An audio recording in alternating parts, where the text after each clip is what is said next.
पिछले 4 महीनों में राहुल गांधी की भारत जोड़ो यात्रा भारतीय मीडिया में सुर्खियों में रही है। साथ ही इस पद यात्रा में विदेशी मीडिया ने भी रुचि दिखाई है। आइए जानते हैं कि विदेशी मीडिया में राहुल की यात्रा को कैसे देखा जा रहा है। जर्मनी के पब्लिक ब्रॉडकास्टर DW ने बीते दिसंबर के दूसरे हफ्ते में प्रकाशित अपनी रिपोर्ट में लिखा है कि कांग्रेस पार्टी इस यात्रा के जरिए महंगाई, बेरोजगारी और सांप्रदायिक ध्रुवीकरण जैसे मुद्दे उठाकर न सिर्फ अपनी खोई राजनीतिक ताकत फिर से हासिल करना चाहती है, बल्कि वह राहुल गांधी को एक जन नेता के रूप में भी स्थापित करना चाहती है। DW लिखता है, एक राजनीतिक पार्टी जिसने अपने 100 साल के लंबे इतिहास में से ज्यादातर समय भारतीय राजनीति को दिशा दी है, वह अब 2024 के आम चुनाव से पहले किसी तरह खुद में एक नई जान फूंकने के लिए छटपटा रही है। राजनीतिक विश्लेषक जोया हसन ने DW से कहा, कांग्रेस इस समय जिस संकट का सामना कर रही है उसकी वजह पार्टी की ओर से हिंदू राष्ट्रवाद का प्रभावशाली ढंग से सामना करने में विफल रहना है। यही नहीं, इसके लिए धार्मिक और जातीय ध्रुवीकरण के चलते सिकुड़ते मध्य मार्ग के साथ साथ व्यक्तिगत और सांगठनिक असफलताएं भी जिम्मेदार हैं।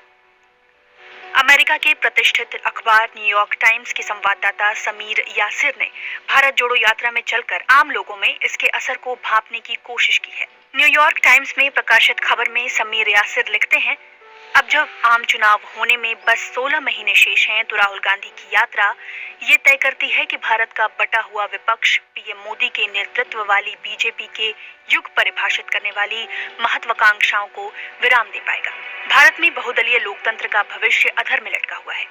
भारत के सबसे ताकतवर नेताओं में से एक नरेंद्र मोदी ने भारत की धर्मनिरपेक्ष नींव को एक नया स्वरूप दिया है, जो हिंदू समाज को तरजीह और मुस्लिमों समेत दूसरे अल्पसंख्यक समुदायों को हाशिए पर धकेलता है। पाकिस्तान के प्रतिष्ठित अखबार डॉन ने अपने एक लेख में कांग्रेस की भारत जोड़ो यात्रा और खड़गे की अपेक्षित सफलताओं को एक सूत्र में पिरोने की कोशिश की है।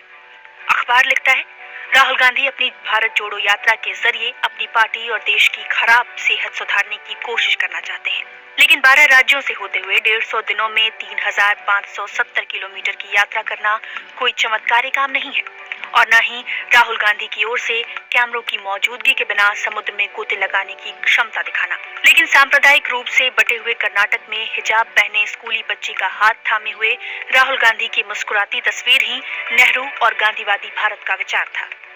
कांग्रेस अध्यक्ष के रूप में खड़गे का मूल काम BJP को हराना है, जो कि उन्होंने अपने पहले अध्यक्षीय भाषण में स्वीकार भी किया है, लेकिन उन्हें इस उद्देश्य की चुनावों में जीत से तुलना नहीं करनी चाहिए। खड़गे का काम इस यात्रा से मिली ऊर्जा के जरिए एक गठबंधन तैयार करना होगा, जिसका मूल मकसद BJP को हराना होना चाहिए। कांग्रेस इससे पहले कई मौकों पर भी हाथ आए मौके गंवाती दिखी है।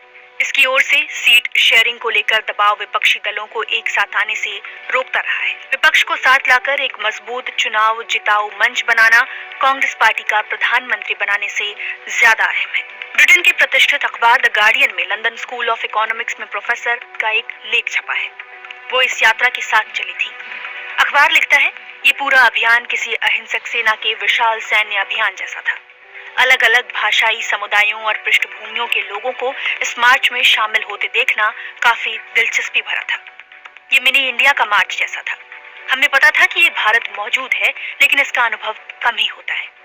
पुरानी मुलाकातों की तरह मैंने इस मार्च में चलते हुए भी राहुल गांधी को काफी विनम्र और तेज बुद्धि का शख्स पाया। उन्हें चुनौती देना और उनसे असहमत होना संभव था, जो कई भारतीय नेताओं के साथ संभव नहीं था।